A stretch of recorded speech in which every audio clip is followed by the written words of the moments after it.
Amahan ko sa imong mga kamot, itugyan ko ang akong kalab.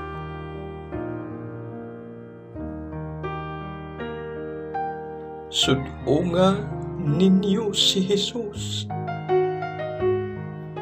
tanawan ninyo.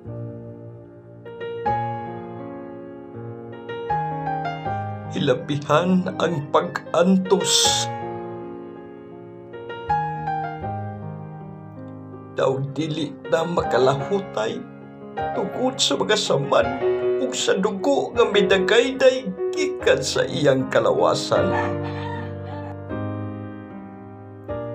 Apan padayon nga nakigbisog. Kulang pa ba ang mga pag-antos nga iyang naangkon aron lamang ang atong mga sala mapapas? Giluwas kita ni Jesus.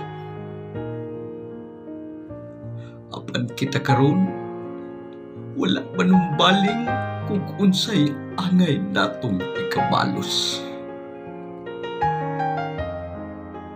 Padayon hinuon sa pagpakasala, sa pagpanglimbong sa isig katawo, ang pagkamanggihatas-on, ang pagkaulit sa katungdanan, ang pagpanlupig sa mga kabos, ug ang pagyatak sa mga katungod sa mga inosenteng katawhan.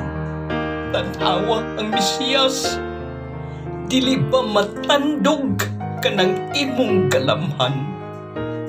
Anaa si Jesus, kikaligo ang kaugalingong dugo, daw susama sa manandap nga walay pulos. Si Jesus Dios.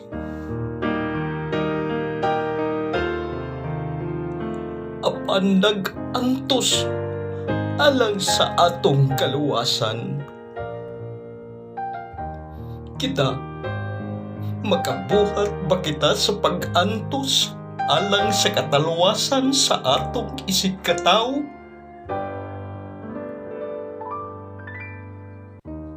Dili ba supakban sa atong kabubuton ang pagtabang sa uban?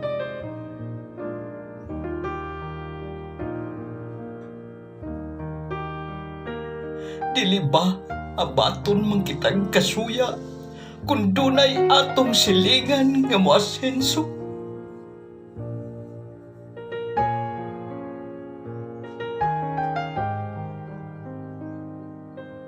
Makasasala kita.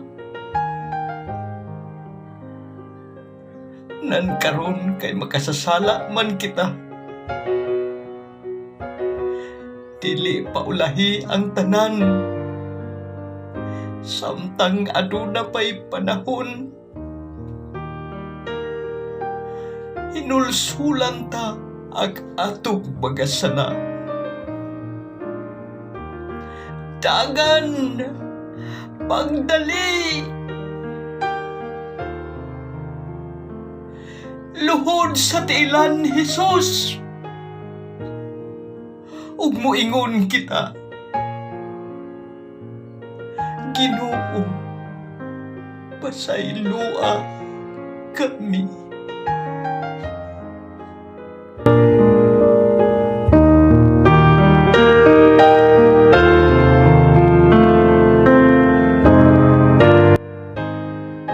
Amahan ko sa imong mga kamot, itugyan ko ang akong kalab.